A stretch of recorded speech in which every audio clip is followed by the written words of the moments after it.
أعوذ بالله من الشيطان الرجيم بسم الله الرحمن الرحيم الحمد لله رب العالمين بارئ الخلائق أجمعين والصلاة والسلام على أشرف الأنبياء والمرسلين سيدنا ونبينا وحبيب قلوبنا وطبيب نفوسنا وشفيع ذنوبنا أبي القاسم محمد صلى عليه ثم الصلاة والسلام على آل بيته الطيبين الطاهرين المظلومين واللعنة الله على أعدائهم أجمعين من يوم عداوتهم إلى يوم الدين أما بعد فقد قال الله تبارك وتعالى في كتابه بسم الله الرحمن الرحيم إن الذين اتقوا إذا مسهم طائف من الشيطان تذكروا فإذا هم مبصرون صلوات على محمد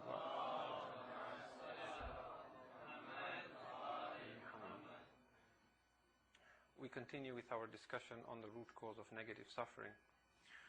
Last night we began a discussion on unhappiness and depression, which is a very common phenomenon and on the rise, not only in North America but in the world. And we said it is normal for human beings to experience grief and sadness for specific reasons, such as when they lose a loved one. And there is a normal process and period through which human beings come to terms with that loss or suffering. And then they emerge out of it, but they grow into a deeper human being who is wiser and who understands the ways of life. And with that we mean one increases in wisdom. However, there are instances where human beings, because of being distracted from Allah or because of being veiled from Him and having the illusion of being disconnected from Him, life can sometimes appear to be bleak and worthless. And people will go through phases where they experience unhappiness or depression for an extended period of time and they cannot understand the cause of it. It can get to a point where life can be disruptive, and one can then look for solace and comfort through various addictions, or even one might contemplate suicide. And so what we want to do is continue from that and say, what is the cause of this negative form of unhappiness? So for those of you who may have been here last night when we had the question answer session, we did have this discussion a little bit, and we said that there is the acceptable or positive kind of unhappiness, which we will commonly refer to as sadness. And in that sadness, there is a feeling of love for the person we have lost, and it increases our proximity to Allah. We turn to Allah, we increase in our worship, and it brings us closer to Him. But what we're talking about here as a negative form of suffering is the negative kind of unhappiness that is more appropriately termed as depression. So just keep that in mind as we discuss this. You will remember when we talked about complaining, and we gave various examples, such as when a person might say, "Do not walk on the grass," or "My soup is cold," versus "How dare you serve me cold soup?" We said that the human mind, or the ego, that is the false identity that the mind has created, is not able to distinguish between a fact and an opinion, or between a situation and the mind's reaction to that situation, or the inner resistance of the mind to that situation, because it thinks it is solving a problem, when in fact through that resistance and not surrendering to what is, the mind is actually creating unhappiness for itself. So for example, a common experience you might have is a person will look out of the window and say, "What a dreadful day."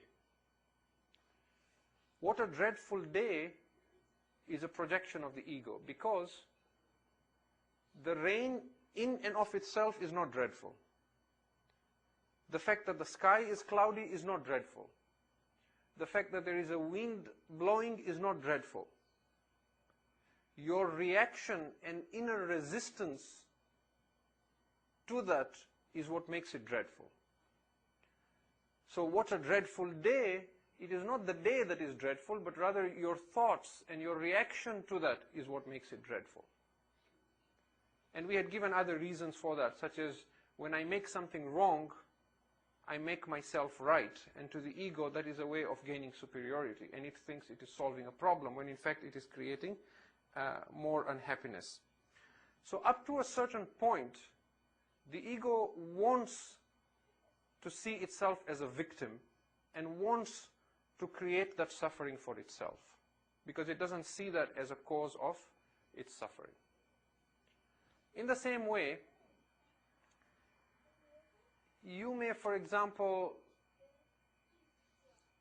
be depressed. If I was to say to you, why are you depressed? You're just taking life too seriously. There's no reason to be depressed. What would your reaction be? Typical reaction, if we are completely identified with the mind, we will get upset.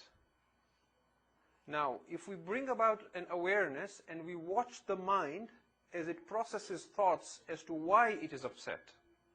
Why are you upset at the fact that I'm telling you that your depression has no basis? You are just taking life too seriously. You will find that the mind will start chattering and saying, he's trivializing my ailment. He's making fun of me as if my depression is nothing. Who is saying that? Is it the real you? No. It is the mind that is saying that, because to the mind it needs that story that I am a victim, that life has been unfair to me. So to a certain point that sadness is genuine, but sometimes because we are completely taken in by our thoughts and we believe that to be true, we want to hold on to that and we are not willing to accept that this is just a story. Another example. You may have lost a loved one. You may have lost your job. You may have lost a lot of money. You may have lost your pet. Maybe a car ran over it. Again, you might go through a lot of depression. If I was to again tell you, you know, it's just an animal, why are you making such a big deal about it? You're taking life too seriously. What would your reaction be? You would be angry. If you are the awareness, you might not be angry. You might see that I'm holding on to a story. But let us say in your mind you have made up this whole story, that the animal really suffered and it went through a lot of pain, and you have created this. To some degree you have projected your thoughts on the fact. The fact of the matter is it may not have suffered as much as you think it suffered. But you have created this story that the ego wants to believe in. So when you remain as the voice in the head, and I tell you that you are taking it too seriously, the natural reaction will be anger. How dare you trivialize this, right? And so what we are trying to say is that it is important sometimes to realize that the real you is not so much affected by that suffering or that depression as much as the mind that is creating those thoughts. So as an initial suggestion, and again I remind that there are forms of sadness and grief that are genuine, and the distinguishing mark for us as Muslims would be, if it brings you closer to Allah, it is positive. If it turns you away from Him, if it creates doubt in your heart in Allah's mercy, or in His presence there to be there for you, then that may be a form of negative unhappiness or depression. But as a suggestion to begin with, whenever you are experiencing any form of negative suffering, do not attribute it to yourself. Rather, attribute it as something that is in you but not you. In other words, instead of saying, I am angry, try saying, there is anger inside me. It changes, it gives you a different perspective. You realize now that you as the real person are not. Who am I? I am who? I am angry? No. There is anger inside me. I am bored. No, you cannot be bored, as we shall see in the days to come, inshallah. The real insan, if he removes the veils and distraction and connects to Allah, he will not experience boredom. There is boredom inside me. That empowers you. Now you think, what can I do to remove that?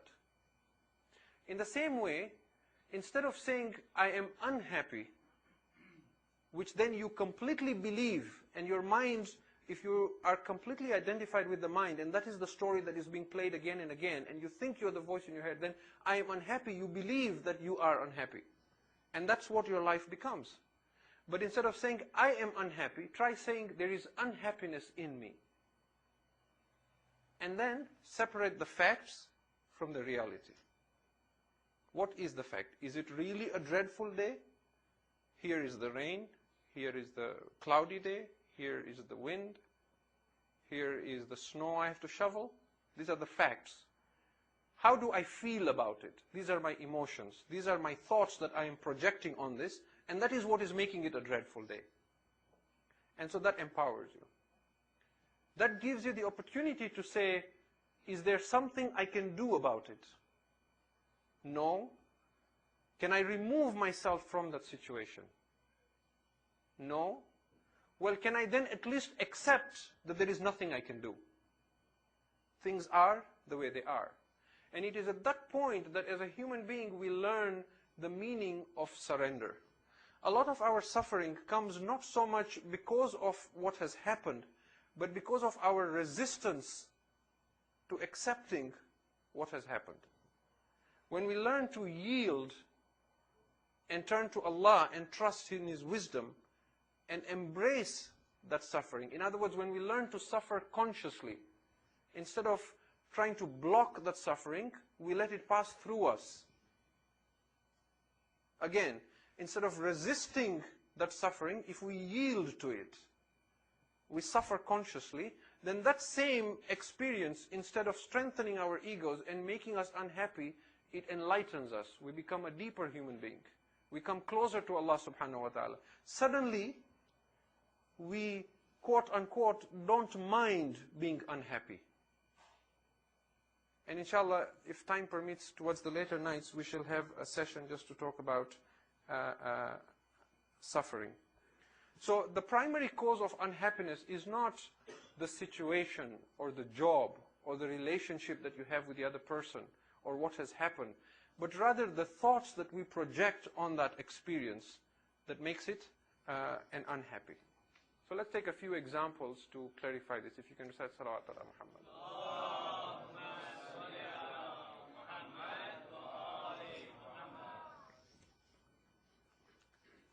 I am ruined. That's a story. There is facts that is mixed with emotions. I only have 50 cents left in the bank. That's a fact. It's the same thing, but one is a story, one is a fact. When you say, I am ruined, you feel helpless. There's nothing I can do now, except take my life. But if I say, I have 50 cents left in the bank, now I have separated my emotions and my thoughts and how I feel about it from the fact. Now I feel empowered. Now I feel maybe there is something I can do about it. My parents hate me. That's a story. I hate my spouse. That's a story. I don't, by the way. That's a story. My parents and I have a different understanding of our roles and responsibilities. That's a fact. It changes how you look at the whole thing. Now there is a new perspective. Now you don't feel helpless. Now you don't feel, what can I do now, except be depressed. Now you feel, perhaps we can talk and communicate and clarify and understand what our roles and responsibilities are. You see the difference between these two. So, essentially, every human being has a story. As long as we have a voice in the head that is pretending to be the real me, it will need to survive and to feel special and different from everybody else in the world. And if it can't get something good, it will look for something bad. If it can't be a hero, it would rather be a victim. It will look for sympathy, for pity from others, and it will tell a story everywhere it goes, again and again. Do you know what so-and-so did to me? Do you know so-and-so? Don't trust him. This is what he did to me. And that same incident that happened 5-10 years ago, I'm not going to let go of it because I need that for the ego to stay alive. And if there is no one to listen to my story, then at least I have the story in my head and I can tell it again and again and again. And so that story keeps playing. And if you now go around the room and listen to everybody's sad story of why they are unhappy, and you write it down on a paper as an essay, and then if you try to put a title to everybody's story, the title will be the same. The title will be, Why I Cannot Be at Peace Right Now. And that brings about a realization that this is precisely the reason of my unhappiness. The story that I'm not willing to let go. The fact that I don't want to forgive someone. Why do I not want to forgive? Because if I forgive, now I don't have a story. I don't have something to cry about. There is nothing to feed that ego. So do not seek happiness. The word seek itself suggests dissatisfaction, doesn't it? It is only when you are dissatisfied that you seek something. You will never find happiness. You cannot find happiness, but you can free yourself from unhappiness.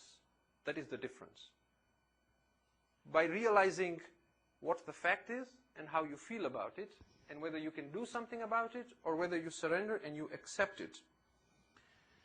So there are three things to keep in mind for many types of unhappiness and depression that have no explanation to it. There is, of course, the religious aspect to it that we will talk about in the nights to come, such as the du'as and the dhikr of Allah, and finding comfort and solace in Allah for our unhappiness, and realizing that the veils that separate us from Him are the cause.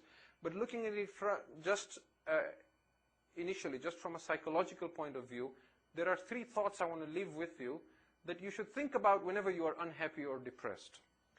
One is, all you need to do to stop being depressed is to stop making up stories in the mind that you completely believe. That this was terrible, and this happened, and there was so much suffering, and there was so much. Is that really a fact? Or is that a story you have made that you want to believe in? Okay, so stop making up stories in the mind that you completely believe in. The second thing to keep in mind is that things are never as bad as you make them to be. Or rather, you, the real person, is not making it up, but the mind. Things are never as bad as what your mind makes them up to be. And the last then is that the cause of this then is because we take life too seriously.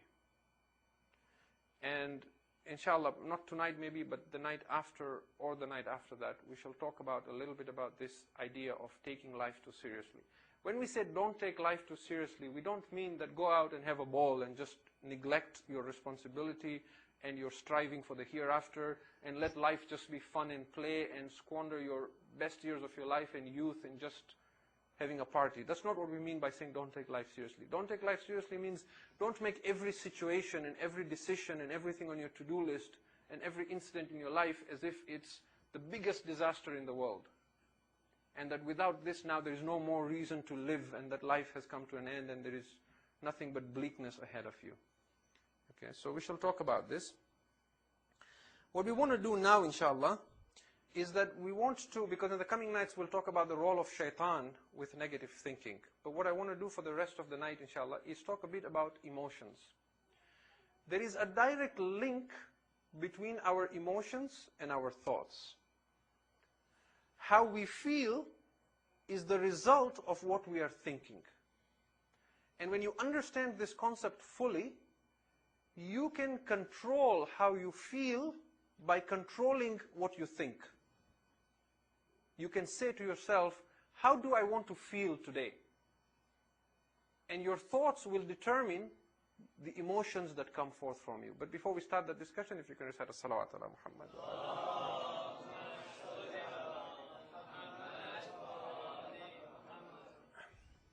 So let's first begin by defining what we mean by emotion. Emotion is your body's reaction to your mind, simply put. What your mind produces in thought, your physical body reacts to that.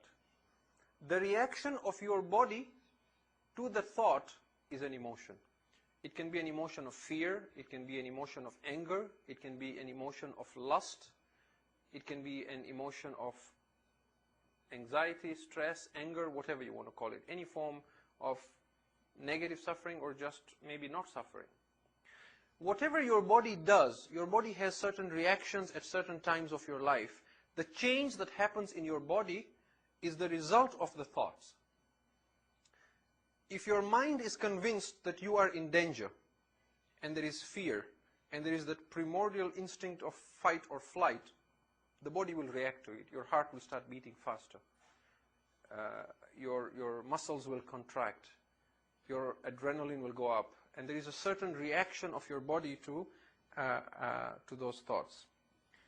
Sometimes your body will exhibit an emotion based on a thought only without actually physically experiencing something. In other words, it doesn't have to be that somebody is in front of you with a gun or there is a wild animal chasing you. You may be just sitting here quietly and I might say something to you and it might bring about an emotion. What kind of emotions affect you the most? The emotions that you identify with your I-ness are the ones that will bring about an emotion.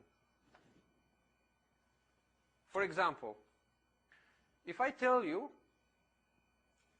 George Brown, who works with me, his car was stolen yesterday. Any emotion? No. You don't care. If I was to tell you, your car has just been stolen, there would be an emotion. It's the same thing. It's a car and it's been stolen. The difference is, in this case, it is my car. There is a certain attachment between me and that object.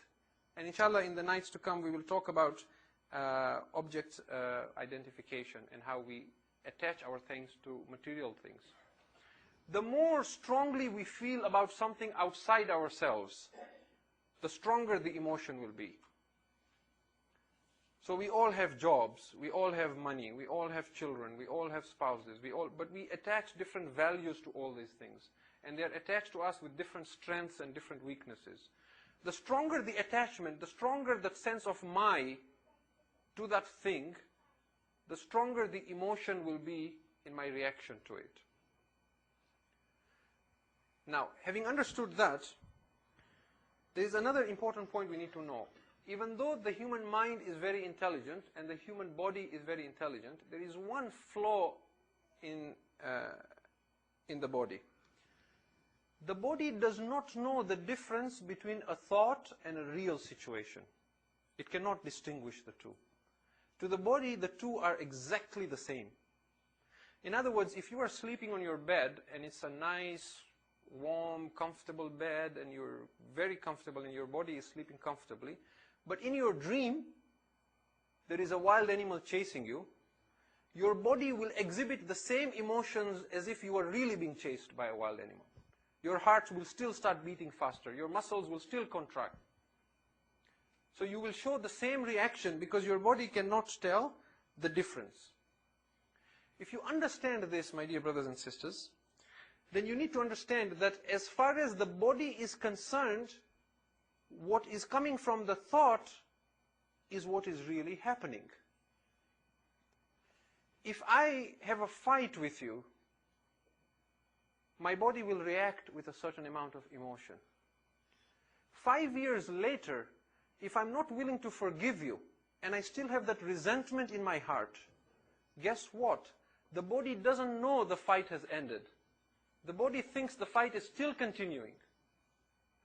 So as you continue playing those thoughts in your mind, you continue polluting your body with the same toxic energy or negativity that was happening when the fight actually happened. And that is why we see in hadith, we are told, for example, that when a person exhibits jealousy or envy, he harms himself more than he harms the other person. Because you put something negative towards yourself more than to the other person. And so we need to learn from this, that this is a law. Speak to doctors, speak to scientists, they will tell you the same thing.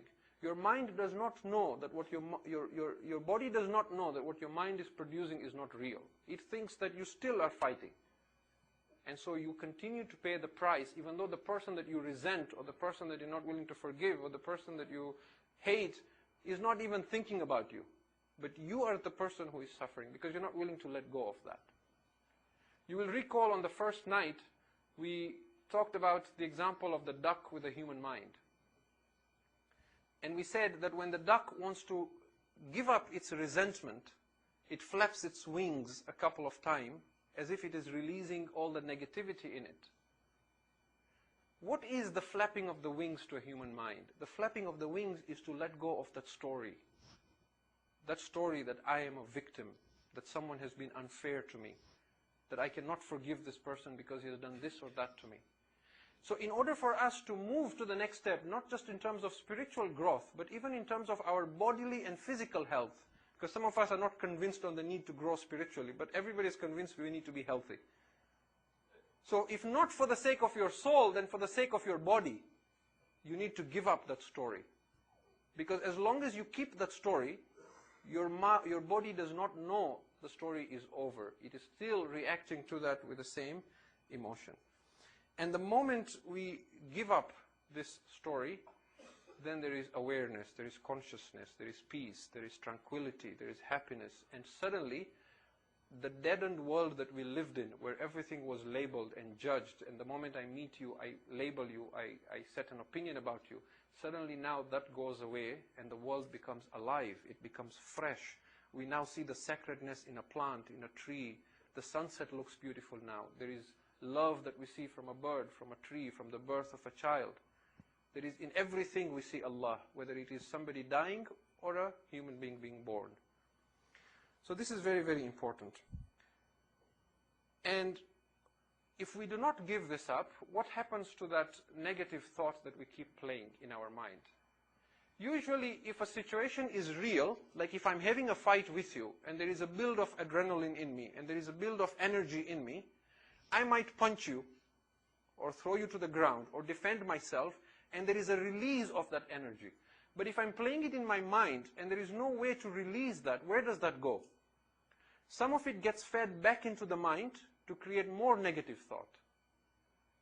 And some of it goes as toxic into the body, which then compromises your immune system, which then results in a lot of illnesses. And then we find our life is not very productive. We are always unenergetic. There is always backaches and leg aches and headaches and all these. That is what physiology is all about, isn't it? Showing you the connection between psychology and your physical body. And so we need to realize that there is this direct connection. And if we could see a human being when he's angry or in rage, we would be able to see the adverse effect that is happening on his digestive system, on his heart, or on his respiratory system, or whatever his bodies are affected by that negative and evil thoughts. And that is why Islam tells us not to hold negative thoughts, not to hold evil thoughts, not to hold sinful thoughts. A lot of people come from this perspective that Allah only punishes you when you commit evil, but He doesn't punish you for the evil you think. So I can enjoy myself and fantasize all I want. But when you fantasize an evil or sinful thought, do not forget that your body does not know it is not happening in reality. Your body thinks it is physically happening. So the same fact that that energy is not let out, it goes back into your body and creates harm to your physical health. As we come to a conclusion then, we want to say that not only are sometimes the negative thoughts we produce harmful to us, but sometimes there are forms of positive emotions as well, which are not from the true human being, but from the ego. If you find that there is joy which can change into sadness, like when you are expecting something to happen in the future and you're very excited, and then you find out now it's not happening, and then you become dejected. Or when someone praises you and you become very happy, and then when they criticize you, you become very sad, then that is a sign that that positive, apparent positive emotion is also from the ego. Because when it comes from the true inner side of the human being, it does not flip-flop or change from good to bad. And the yardstick, as we mentioned on the first night, is that if a person continues to identify with the voice in the head, they will continuously seek happiness from outside rather than from inside. They will expect happiness from people and from things. And the kind of things that make you happy and then can make you sad, like praise and criticism, or expecting something and then not expecting something, are all external. But when we remove the veils and the distractions between us and Allah, and we connect with Him, and we realize real happiness, which is from inside, and our relationship with Allah now is not just a ritualistic relationship, but it is real, and we feel that love as being something real, then that, inshallah, will not change one to the other. Even if, for example, we pray to Allah and our prayers are not answered. So when we did the end of negative suffering, we talked about this, and we mentioned an ayat of Quran where Allah says, لِكَيْ لَا تَأْسَوْا عَلَى مَا فَاتَكُمْ وَلَا تَفْرَحُوا بِمَا آتَاكُمْ. Allah tries you with calamities and suffering, so that you may get to a point that you may not despair over what you lose, nor become proud and rejoice overly over what you gain. In other words, your grief and your sadness and your joy should be true and come from inside, and that should bring about more love and proximity to Allah, rather than based on an external factor that brings depression and unhappiness. So I leave you with a small thought or a homework for tonight, inshallah, if you can just think about this, and then we will continue tomorrow. Try and see the cycle between thought, emotions, and how we behave. When I put these synopses to these lectures, and I said in that as long as a person does not control thought or see himself as not being the voice in the head, they will always struggle with temptation or with suffering, even if shaitan cannot mislead them. But there will be this constant struggle. There is only tranquility when you rise above that, above thought. So if you like, take a piece of paper and a pen and draw a flow chart. Human thought. What does the thought produce? The thought produces, let us say, a temptation.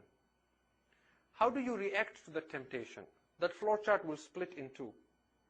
Either you will give in to the temptation, or you will resist it. If you give in to the temptation, it will split into two. Either your heart becomes hard, or you repent. If you repent, you go back to the level of thought, and again there is temptation. It becomes a vicious circle. If the temptation is resisted, and you do not give in, what happens then? It goes back to thought, and again there is temptation. The only way to break this vicious circle is to rise above thought.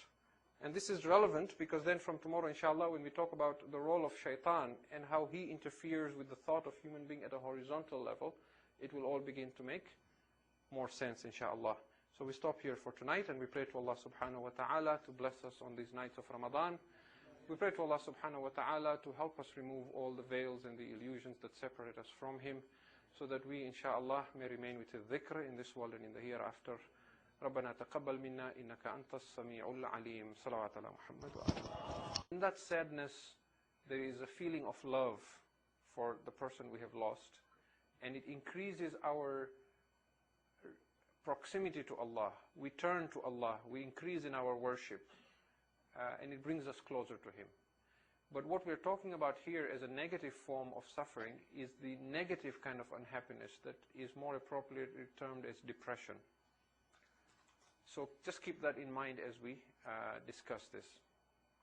You will remember when we talked about complaining, and we gave various examples, such as when a person might say, "Do not walk on the grass," or "My soup is cold," versus "How dare you serve me cold soup?"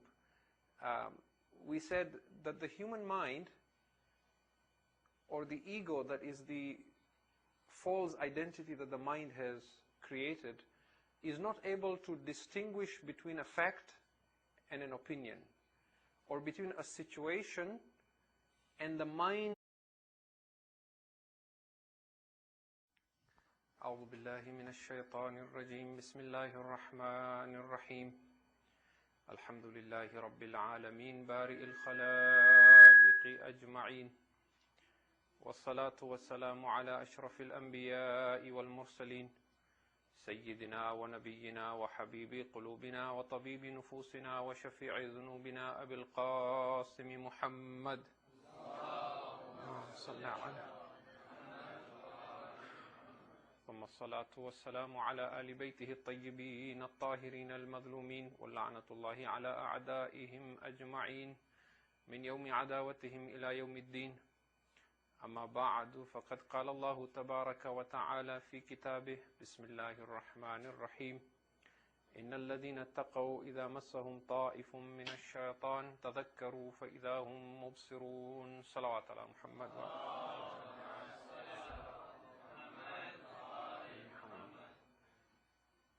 We continue with our discussion on the root cause of negative suffering. Last night we began a discussion on unhappiness and depression, which is a very common phenomenon and on the rise, not only in North America but in the world. And we said it is normal for human beings to experience grief and sadness for specific reasons, such as when they lose a loved one. And there is a normal process and period through which human beings come to terms with that loss or suffering. And then they emerge out of it, but they grow into a deeper human being who is wiser and who understands the ways of life. And with that we mean one increases in wisdom. However, there are instances where humans' reaction to that situation, or the inner resistance of the mind to that situation, because it thinks it is solving a problem, when in fact through that resistance and not surrendering to what is, the mind is actually creating unhappiness for itself. So for example, a common experience you might have is a person will look out of the window and say, "What a dreadful day." What a dreadful day is a projection of the ego, because the rain in and of itself is not dreadful. The fact that the sky is cloudy is not dreadful. The fact that there is a wind blowing is not dreadful. Your reaction and inner resistance to that is what makes it dreadful. So what a dreadful day, it is not the day that is dreadful, but rather your thoughts and your reaction to that is because of being distracted from Allah, or because of being veiled from Him, and having the illusion of being disconnected from Him. Life can sometimes appear to be bleak and worthless. And people will go through phases where they experience unhappiness or depression for an extended period of time, and they cannot understand the cause of it. It can get to a point where life can be disruptive, and one can then look for solace and comfort through various addictions, or even one might contemplate suicide. And so what we want to do is continue from that and say, what is the cause of this negative form of unhappiness? So for those of you who may have been here last night when we had the question-answer session, we did have this discussion a little bit, and we said that there is the acceptable or positive kind of unhappiness, which we will commonly refer to as sadness. And in